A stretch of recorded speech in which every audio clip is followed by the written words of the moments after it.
Assalamualaikum warahmatullahi wabarakatuh. Bisa bersama Ismail Satrianto Angga Praja. Rencana strategik untuk diri sendiri. Apa tujuan materi ini? Materi ini adalah pengantar sebelum memahami membuat rencana strategik organisasi atau perusahaan. Dirinya memiliki pengalaman cara membuat rencana strategik untuk dirinya sendiri. Jika materi ini dikerjakan secara serius, akan terbentuk cara berpikir untuk diri sendiri hari ini yang diarahkan ke depan, yang akan berpengaruh kepada kemajuan organisasi atau perusahaan dimanapun dia berada. Rencana strategik ini sebuah dokumen yang isinya daftar isi, pengantar biasanya sepatah kata, bagian ke-1 pendahuluan, 1.1 latar belakang, 1.2 visi dan misi, 1.3 indikator keberhasilan, 1.4 strategi. Bagian kedua program dan kegiatan, bagian ketiga pendanaan, dan bagian keempat penutup. Bagian 1 pendahuluan. 1.1 latar belakang, 1.2 visi dan misi, 1.3 indikator keberhasilan, 1.4 strategi. Bagian 1 pendahuluan. Latar belakang rencana strategik untuk diri sendiri. Ditulis berdasarkan narasi esai atau karangan bebas yang isinya harus mencakup pertanyaan-pertanyaan di bawah ini. A. Menulis ulang naskah diri untuk pedoman hidup diri saya ke depan. Yang pertama adalah identitas diri. Tulis nama Anda, kenapa Anda diberi nama tersebut. Berilah ilustrasi mengenai nama Anda tersebut. Tempat tanggal lahir, ada sejarah tidak Anda lahir pada tanggal tersebut. Berarti umur Anda sekarang berapa tahun? Sekarang tempat tinggal sama siapa? Milik siapa? Mengontrak atau milik sendiri? Yang kedua, nama kedua orang tua Anda. Apa yang dapat dipelajari dari kedua orang tuamu? 3. Status, menikah atau belum? Berapa adik? Berapa kakak? Berapa orang yang tinggal di rumah Anda? Bagaimana suasana lingkungan? Apakah mendukung untuk masa depan Anda? Keempat, nama pasangan hidup. Apa pendidikannya? Pekerjaannya sekarang? Dan tanggapanmu terhadap pasangan hidupmu. Yang kelima, biaya hidup masih tergantung pada orang tua atau sudah mandiri. Berapa pendapatan dari orang tua atau hasil sendiri? Cukup atau tidak untuk kuliah dan biaya hidup sehari-hari? Atau membiayai keluarga masa depanmu? Memiliki hutang? Berapa hutang Anda? Kedua, berpikir mulai dari akhir. 1. Kira-kira dengan kondisi nyata yang sekarang Anda rasakan, Anda akan meninggal pada usia yang keberapa tahun? Kenapa Anda merasa yakin pada umur sekian Anda akan meninggal? Coba terangkan apa alasannya. Ketiga, tatkala Anda meninggal, pada suasana atau situasi sedang melakukan apa Anda meninggal? Keempat, karya apa dan berapa banyak yang akan ditinggalkan oleh Anda tatkala Anda meninggal pada umur tersebut? Kelima, tatkala Anda tergeletak tidak berdaya dengan memakai kain kafan, kira-kira berapa orang yang akan melayat? Berapa orang yang akan menyolati Anda? Berapa orang yang akan menangisi? Berapa orang yang mendoakan Anda dengan penuh kehusuan? Keenam, apa yang telah diperbuat oleh Anda untuk mereka, sehingga mereka menangis, mendoakan Anda dengan tulus, atau hanya berbasa-basi. B. Mereka datang dengan sengaja ke tempat pemakaman Anda dengan meninggalkan segala kesibukannya. Ketujuh, apa yang akan dikenang dalam diri Anda, sehingga Anda menjadi orang yang dikenang dan menjadi pelajaran bagi orang yang hidup setelah Anda meninggal dunia. Setelah Anda meninggal dunia, apakah Anda termasuk ada di neraka atau di surga? Apa alasannya setelah Anda meninggal dunia ada di tempat itu? Yang kesembilan, setelah Anda meninggal dunia, adakah yang akan mengenang Anda? Berapa lama Anda akan dikenang? Apa alasannya Anda akan dikenang? Yang kedua, peluang masa depan.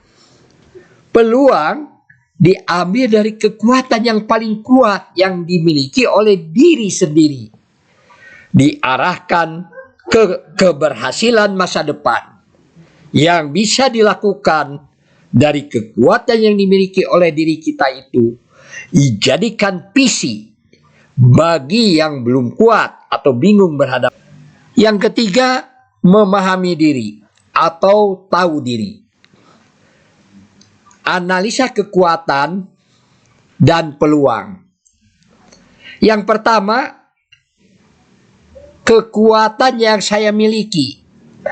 Kekuatan itu tentu banyak, tetapi setelah dianalisa maka kita mengetahui yang terkuat yang dimiliki oleh Anda apa. Yang kedua, peluang masa depan. Peluang diambil dari kekuatan yang paling kuat yang dimiliki oleh diri sendiri, diarahkan ke keberhasilan masa depan yang bisa dilakukan dari kekuatan yang dimiliki oleh diri kita itu, dijadikan visi bagi yang belum kuat atau bingung berhadapan dengan masa depan. Cara membuat visi diri sendiri ada dua cara. Bagi yang sudah memiliki visi, sesuatu yang sedang dikejar, diperjuangkan, dikerjakan, dimulai mengevaluasi, menganalisa peluang-peluang atau visi kesuksesan diri di masa yang akan datang, yang bisa diraih di masa depan dengan kekuatan yang dimiliki. Bagi yang belum memiliki visi, masih bingung apa yang dicari, yang sedang dikejar, yang diperjuangkan, yang dikerjakan. Dimulai dari analisa kekuatan yang dimiliki yang paling kuat. Lalu kekuatan itu diarahkan kepada peluang yang bisa ditangkap di masa depan. Untuk mengetahui kekuatan, tanyakanlah kepada orang tua, saudara-saudara, guru-guru, teman-teman, atau diambil dari prestasi yang diraih pada masa lalu, hari ini ke belakang. Kompetensi yang diakui oleh manusia dan juga Anda senang mengerjakannya. Manusia dibagi 10 kompetensi atau kemampuan. Untuk menjadi unggul, hebat, memiliki visi yang kuat, harus fokus pada kekuatan. Jangan mengajari ikan berlomba untuk memanjat pohon.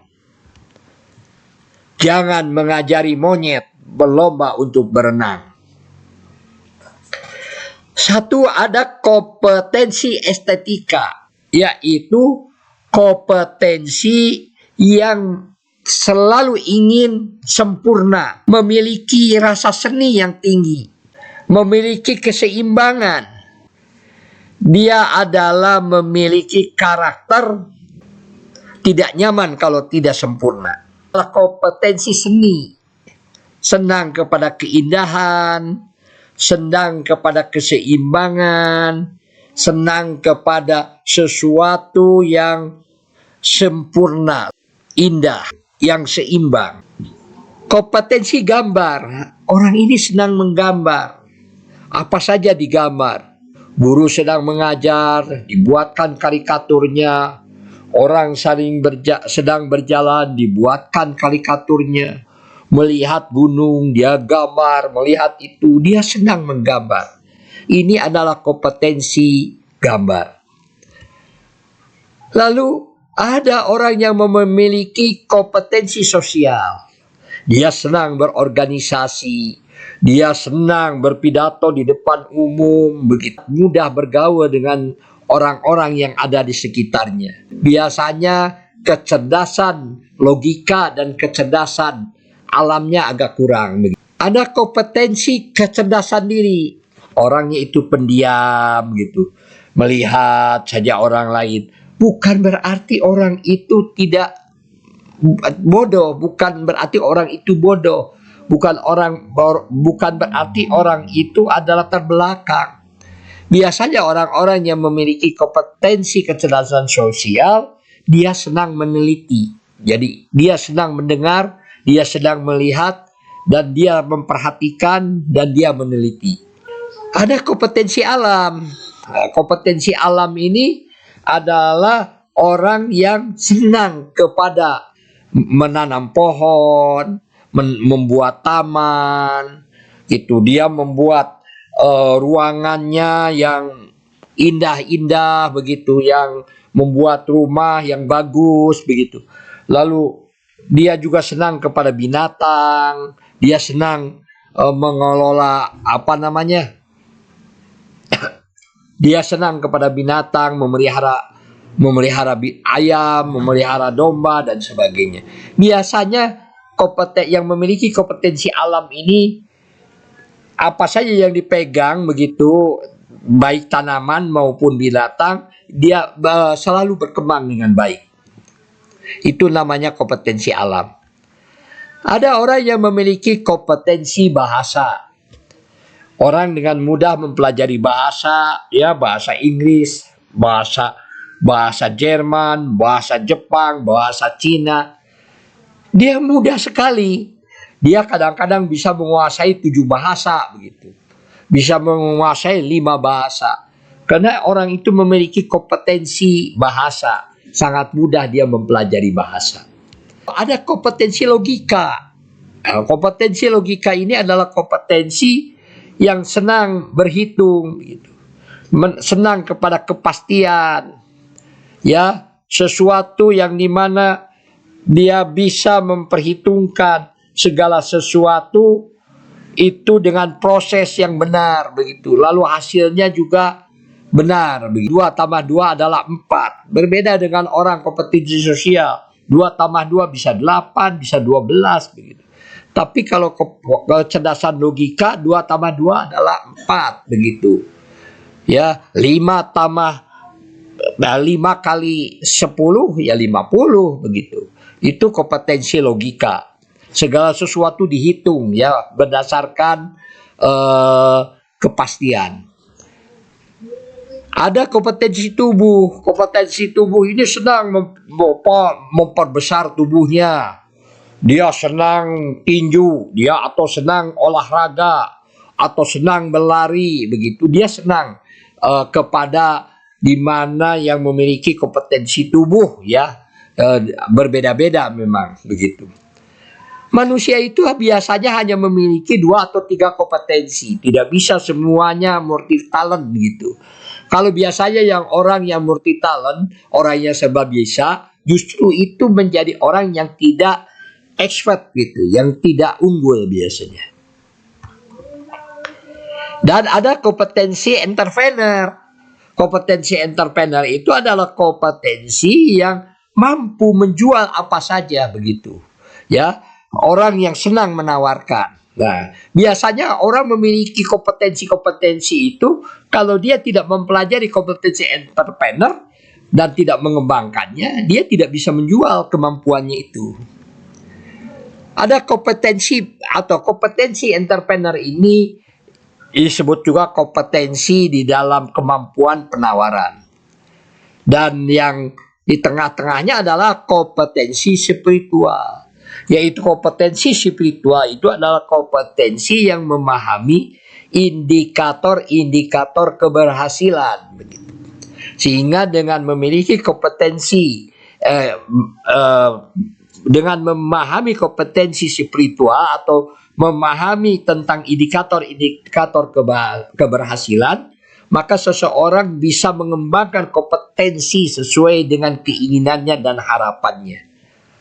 Nah, inilah visi itu adalah harus dikembangkan sesuai dengan kekuatan yang ada dalam diri, kesenangan yang ada dalam diri, dan orang itu hebat dalam satu bidang, diarahkan untuk menjadi juara, diarahkan untuk menjadi unggul, itu lebih mudah daripada orang yang tidak memiliki kompetensi sesuatu.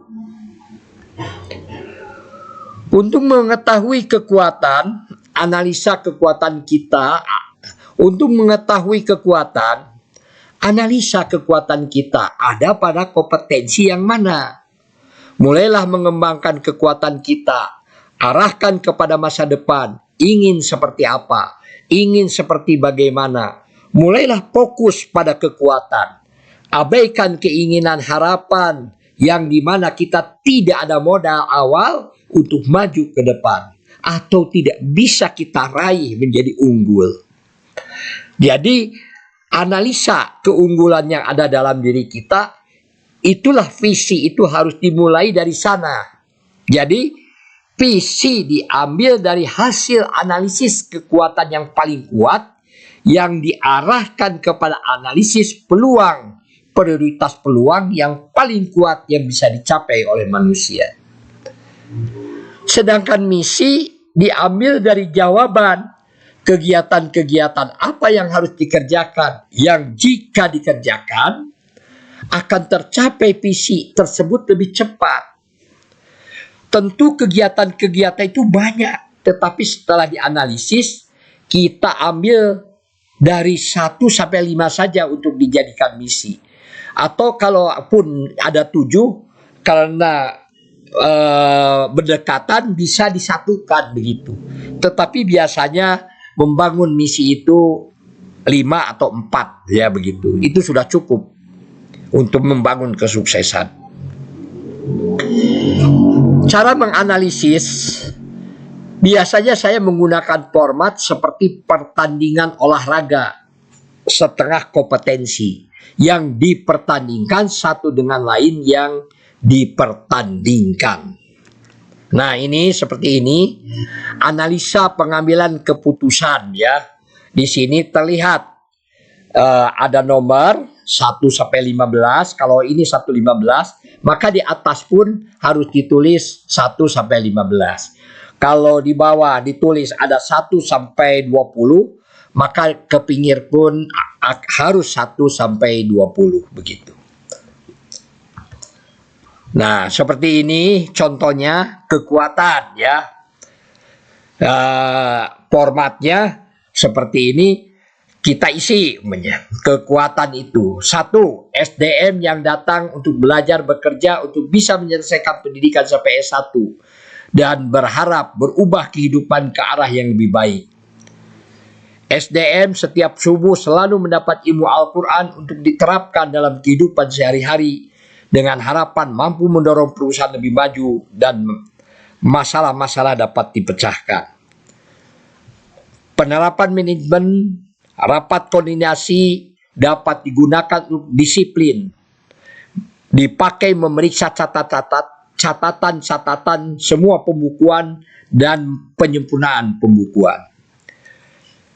Keempat, intelektual SDM Kucuci sangat baik karena hampir semuanya adalah mahasiswa yang sedang menempuh S1. Kelima, pimpinan terutama direktur utama adalah laki dan admin semuanya adalah perempuan.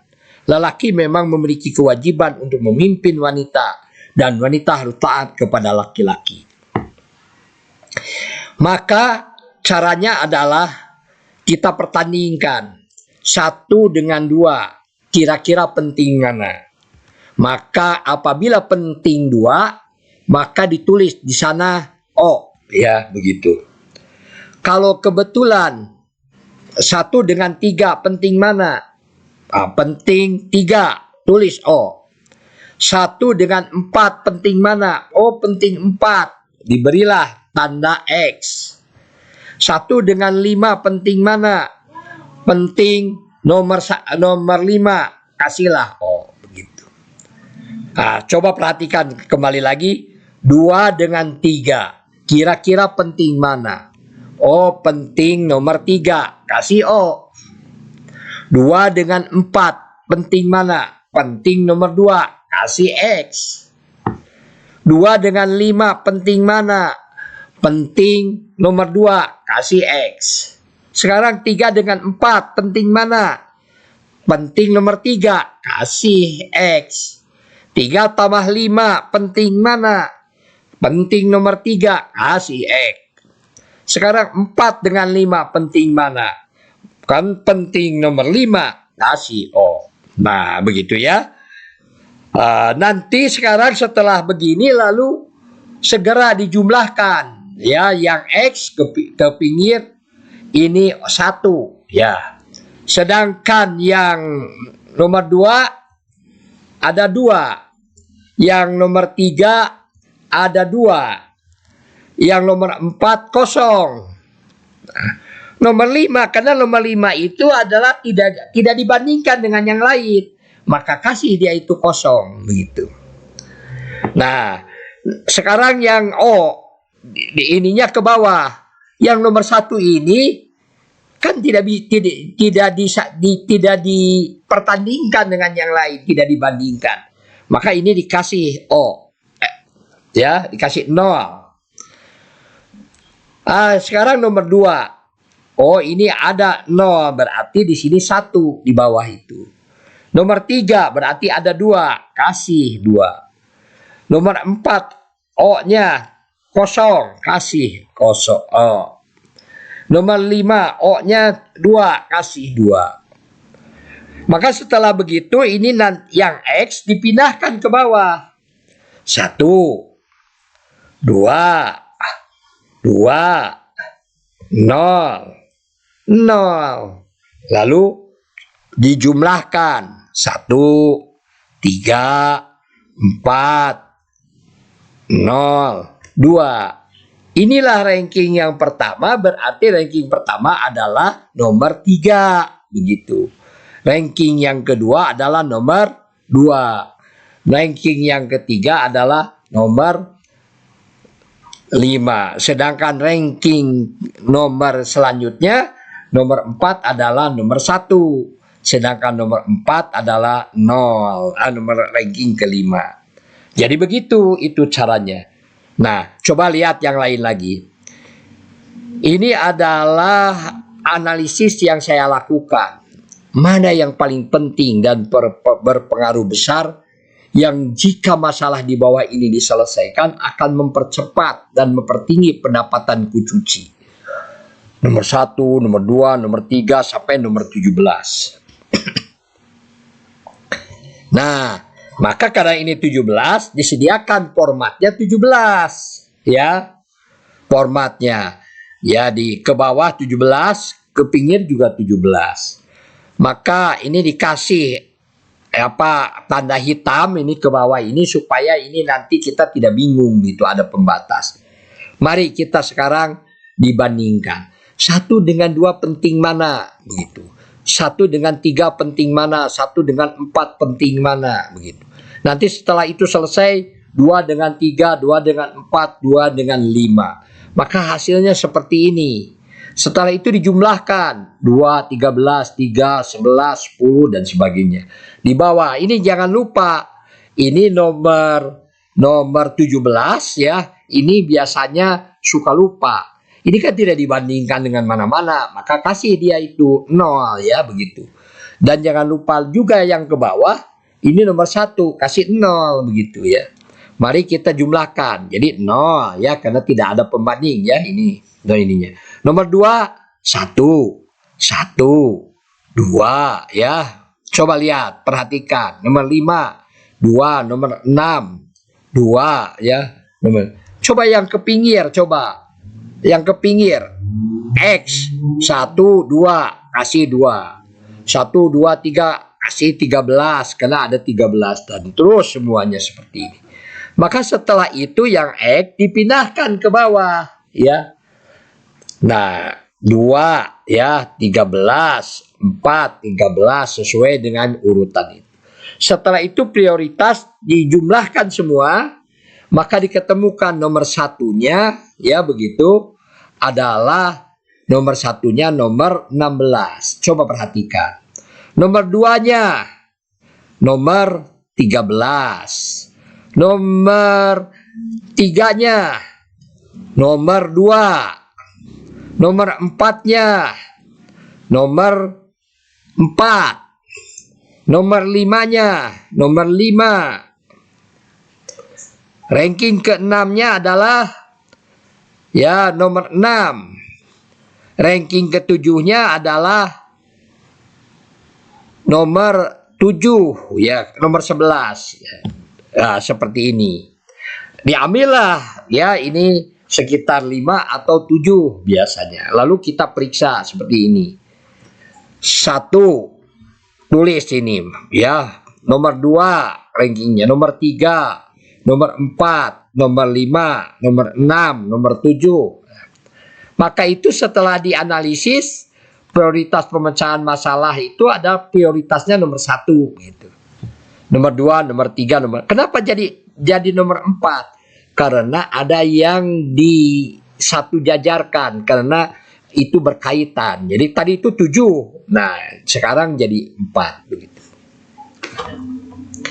Bisa bersama Ismail Satrianto anggap aja.